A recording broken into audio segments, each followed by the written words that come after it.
Welcome back to the Piney Woods Homestead, y'all. It's hot this morning. Normally I'm up here working on this cabin before the sun ever gets on me, but today's just one of those days, getting a later start. Got the windows in. Did that yesterday, y'all. Didn't film that, just wanted a day to work with no distractions, so maybe you feel that same way sometimes. Got two windows on the front, one on the side. I'll show you that in a little more detail later. But for today, I am going to try to frame out the door opening for the entry to this cabin. Guys, thanks for stopping in at Piney Woods. Let's get to it.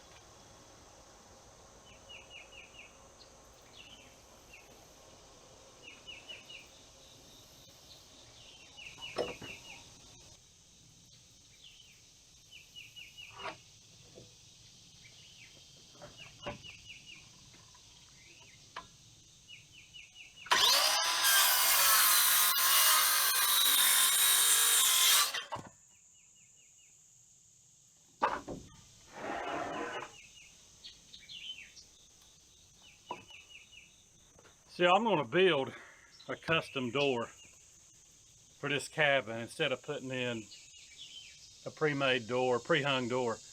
And I want it to be 7 feet tall. And that sounds a little bit short, I know, compared to like your house entry door that's going to be a little taller than that. But that's just what I want on the cabin. It's a small cabin, high ceiling. I want a little bit shorter door. I just think the contrast will look pretty neat. So all I'm doing is framing out the casing for this door.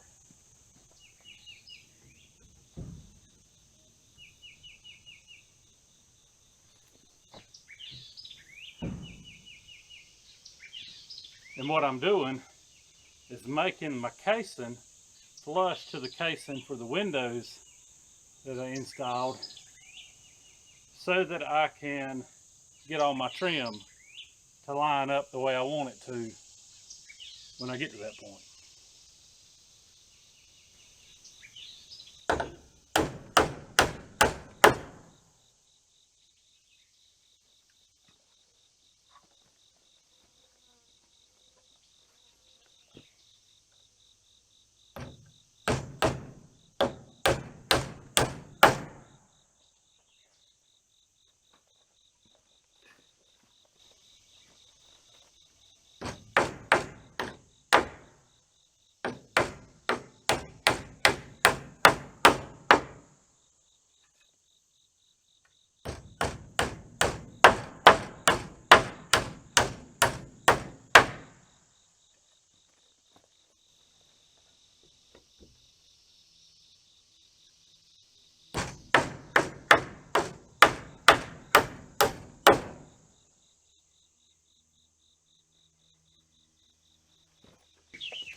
Y'all, it's hot.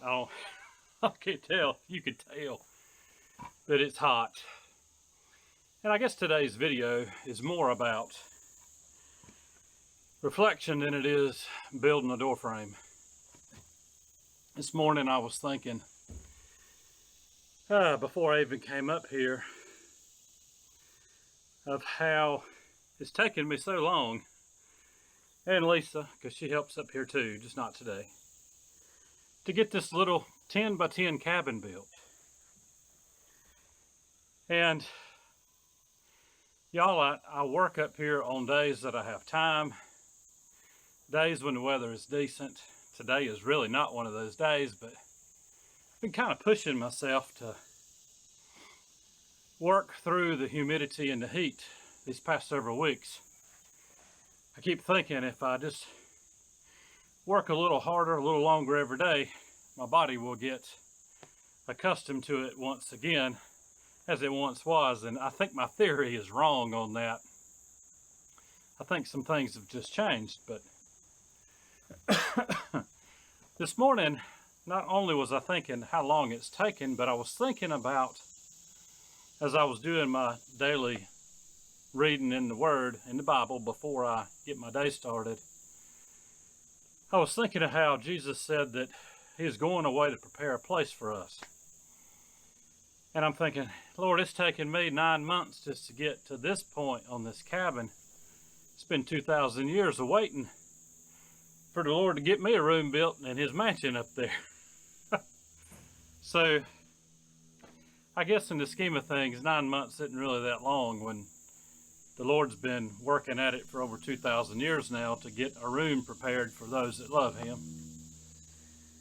And so, I'm not really bummed that it's taken me 9 months. Yeah, I'd hoped that it had been done before now, but it's not. And I reflect on that also. Y'all, up here working on this cabin, that's really time for me to reflect on things because it's quiet up here. I don't always bring the camera. And it gives you a chance to just think. But I was thinking of how I know that this life is temporary.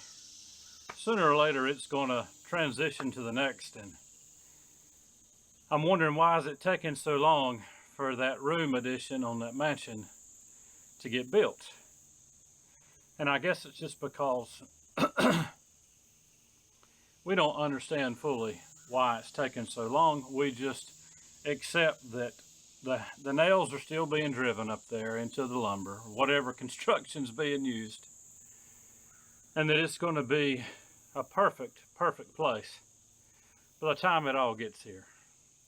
Kind of like this cabin. It ain't going to be perfect, but it's going to be pretty nice to have a place of rest for Lisa and I to come up here in the fall and in the winter, stoke a wood stove, and just take a day to relax away from the chores of life.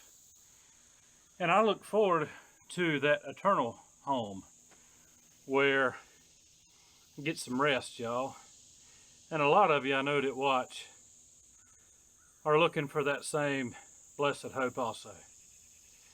I was also thinking this morning of how the day that I was able to get released from the hospital, from that trial that I went through a couple of years back almost now, and the morning of, I had no wind whatsoever, couldn't hardly speak, and a song came to my recollection that I used to hear in church and used to sing, and it was called Rescue. I believe that's what it was called. And off the top of my head, I can't recall the name of the group that sang it, but it's older, y'all. It's probably 1990s church music, but Rescue. It was, I need you, Jesus, to come to my rescue. Where else can I go? And that's what I was feeling that morning. And that's what I feel a lot of mornings, y'all, is I need you, Jesus, to come to my rescue. Where else can I go? There is no other place I can go, y'all. I can't physically do it on my own. I rely on Jesus to give me the strength that I need just to get through most days, y'all. I rely on Him for the endurance I need to get tasks done around the homestead, to get jobs done as they come in. I rely on Him to provide the work that Lisa and I need to pay our bills, using the skills that I've acquired over the years and the things that I enjoy. I believe that the Lord puts things into your life that you enjoy to do, to earn a wage, to keep things going. And I believe also that if you're a believer in what Christ did for you on the cross, that He also wants you to have a voice to share that good news with others. And for me, personally, my voice is this right here, y'all.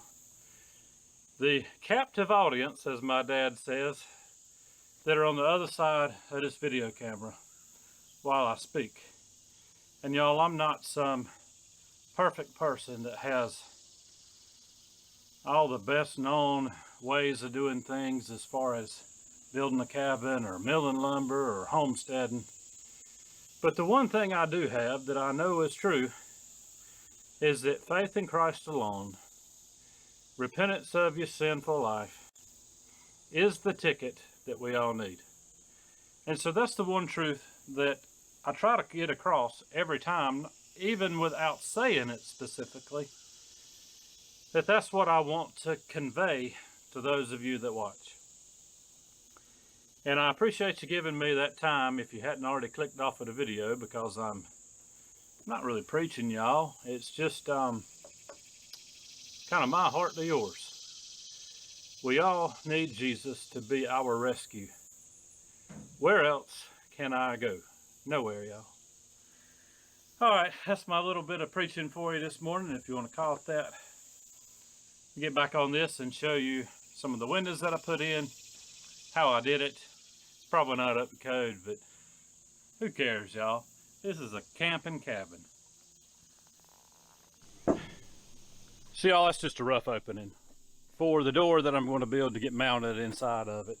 Down here at the bottom, I'll wait and put that little, I guess you'd call it a threshold, on there once I have got the flooring done. That way everything lines up the way that I got in my mind I want it to. And up here over the top, I really don't need like a big header, but I'm probably going to put something up there anyways, just to keep everything nice and tight.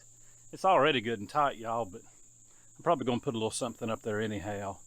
If nothing else, to something else I can nail to. But these old windows my father-in-law gave me. He had them in one of his outbuildings. I got a bunch of them. I'm going to get some more because Lisa wants a greenhouse about the same size as this. Hopefully it won't take me 9 months to build it, y'all, because she really needs it by spring. But they're fixed windows, y'all. It's actually two parts. The front here was one window.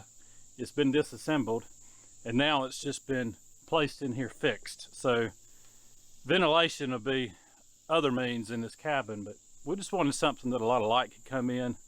Once they're cleaned up, y'all, they probably got 30 years of dust on them right now, but all I did was take some 2x6, frame out the rough opening, put them in here, and then attach some other pieces along the sides just to keep it from falling out. But single pane glass, y'all. Remember that from when you were kids? None of that double hung stuff. I don't even know if they had it back then. Single pane.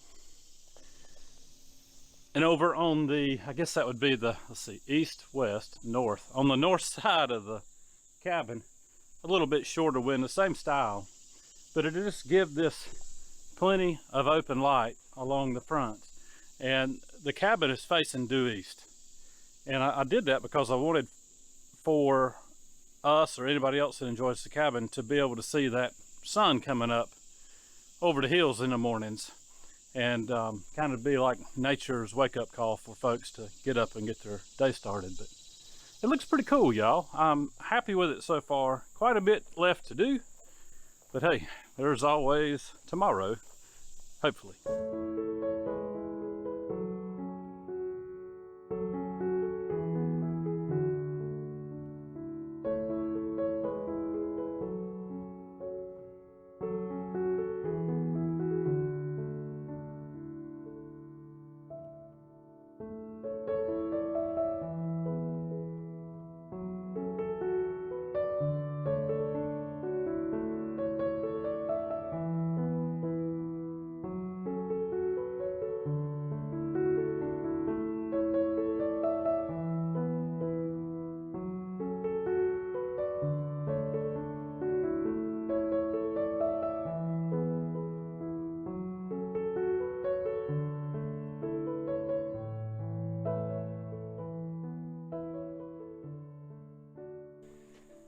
New Song.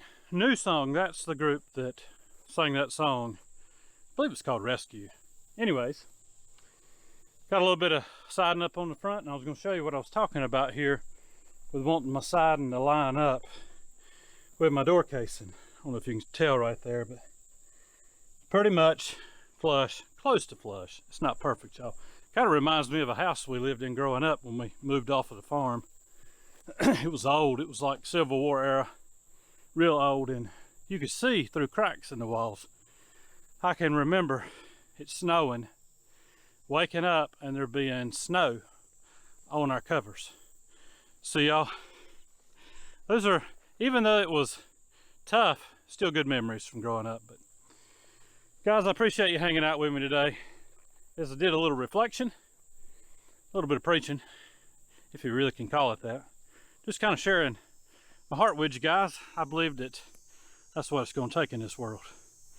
Guys, y'all have a good day, a great week, and Lord willing, and the creek don't rise too high. We'll see you on the next one.